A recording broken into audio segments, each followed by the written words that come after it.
You've been in the music industry for 3 years, I'm told. Yes. Yeah, and before then, what was going on with you in terms of music, in terms of singing and stuff like that? Before music found me, I always say music found me.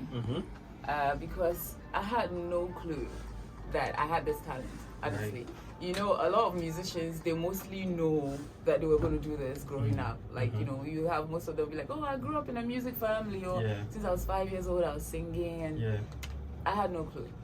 Like, it took me 27 years of my life to know that I had this talent inside me, that I could write music, that I could sing.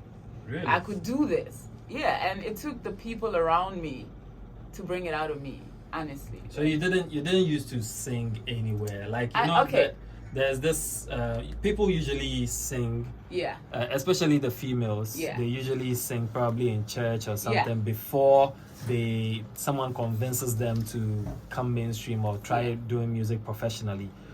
Was that the case for you? Naturally, after high school, I joined the choir though, because my mom was a pastor, so like, you know, it's typical pastor's kid, you sing in church, but that was just about it, you know, like, you know, you learn somebody's song in church, gospel, then you sing it. That was just it. Okay. I never thought I could actually like write my own music and even do like Afrobeat and do it well like I do now. I had no clue until I think this whole thing started in 2017, where some friends that I have, I'll big up to Kento GH, he's in industry as well. I remember he had this video shoot that he was supposed to do, and I remember he telling me, oh, like, you know, at that time I used to have some dreadlocks. He was like, oh, I love your dreads and everything, I want you in my music video.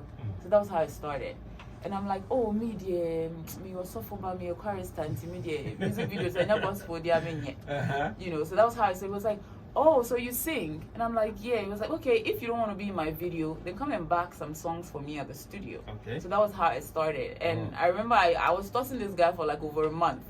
I don't know what he saw, but I felt like he kept coming back and asking me to come to the studio because he probably thought I was lying about being a chorister.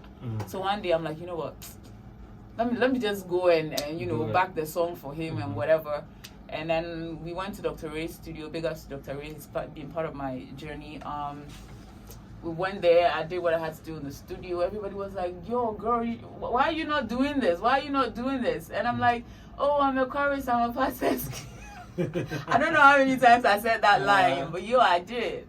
And, you know, they were all like, you think about it, you know. So when the song was ready, I remember they sent it to me and I listened to myself with my headphones and like I don't sound so bad, you know. I don't sound so bad. So I went to talk to my big brother. Since my mom passed, he was like my guardian at the time and all. So I was like, bro, I backed some song for somebody in the studio, like listen to it and tell me what you think. You know. So when he listened, he was like, oh sis, you sound really good, oh, I think if you can do this, I'll support you. So that was it for me. The moment my brother said, if you do this, I'll support you, I knew I had one family member that actually would support me doing music, because, you know, in church everybody sees me as a softball bat, so there are some things I can't do. You know, so the moment my brother said, you can do this, and I'm like, but if I want to do it, I don't want to do gospel though. Okay, it's not like gospel is bad, but it's like I feel like it's a calling. Like if you sing gospel, it needs to impact somebody's life. Somebody's life needs to be changed. I don't want to just like pick lyrics from the Bible and just do it. No, I need you know. So shade. Do you think some people do that? I mean, yeah, I guess. Anyway. I guess, but I mean, I respect everybody's craft. I'm just saying for me that if I would do gospel, I need to see it changing people's lives. And I feel like it's a grace that God needs to give you. Until I have that grace, I wouldn't force it.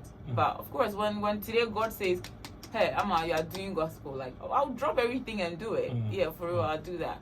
How was it like for you coming from a family where, like a pastor's child? How was it like you find your brother has agreed to support you if you decide to do music? What about the rest of the family? How did they take it when probably your first song came out, or they started noticing that this is the kind of music you want to do, Afrobeats, soul music? Okay. My dad found out I was doing music latter part. But my dad never had a problem with it, actually. And like I said, I have brothers. I'm the only girl and the last born. My mom was the pastor. She might have been the problem, but she's not there anymore. If my mom was alive, I don't know if she would have been okay with me not doing gospel. Okay. But my dad, he had to find out through people from Facebook, like, hey, Ubano, be telling my dad stuff like, hey, what was his reaction? It's more like people do. Okay, the thing is, people started complaining not with the song. They started complaining with what I'm wearing. Okay. So they were like, and we've seen her in some video. She was wearing bikini. She was wearing. So that's the channel they started with. So my dad was furious. It's like, why are you dressing? Your mom has a legacy. You can't do that. I'm like, Dad, you see, on a normal day, I don't dress like this. If you see me in any kind of attire, it's for showbiz. Strictly, it's work. On a normal day, I would never dress like that. And he knows that. So, he would advise me, and then he became cool with it. Okay. So my problem was not really from family. I think it came from the church. Because I lead the choir in the church.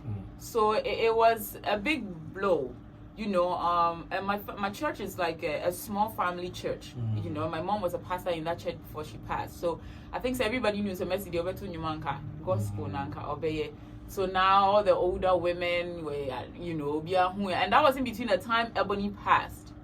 So it's like when everybody sees me, they'll go and bring Ebony's story. You see that girl Ebony, and I also for that route, and oh God, it was so depressing. Wow. I couldn't lead the choir for some months. Okay. It affected me going to church, but I mean now I think after a while they all realize the music I'm doing is not bad. I don't do profane song. Yeah. It's typical love, and God is love. So in a way I'm preaching. I'm sharing the word. Nice one. You understand? So now even my pastor calls me Amanova. Everybody's accepted it. Everybody's cool with it. Wow. Yeah. Wow. Do you still lead the choir? I still sing in church.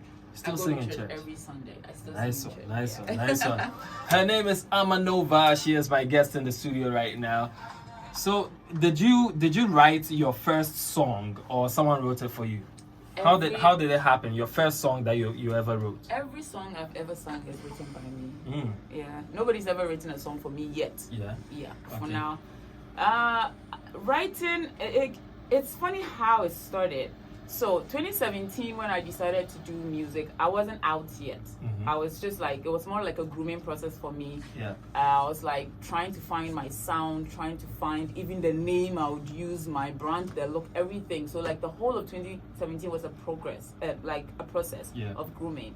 The writing, I think I started listening to instrumentals at work. At that time, I was in corporate before music came along. So I was working in one real estate company. And free Wi-Fi, so we used to be I started listening to instrumentals and beats on YouTube. So I remember one time there was this beat I came across, free beats online, and I was just listening to it, and I don't know, it's like one line came, like it was just like one line, it just came into my mind, and it was so smooth, I didn't even like struggle, so I'm like, oh, okay, then by the time I realized, I was just like writing. And then I recorded it on my phone. I'm like, I think I wrote a song. I was so excited. I remember I went back home telling my mom, I'm like, bro, I think I wrote a song. He was like, yeah? Then let's hit the studio. I called Dr. Ray. He was like, yo, come over. I gave the beat to him. He resampled it because that was somebody's beat. Yeah. And then I recorded it, and that was it. It was some broken heart song. Girls, we always start with a broken heart song. But was it like your true life situation? Yeah, that was moment? Actually, yeah. Oh. It was. It was like something I had been through. Oh, okay. I was like over that situation, but it was something I kind of like reminisced back to that situation, and then. Anyway, so shout out to that guy for giving me inspiration. Her name is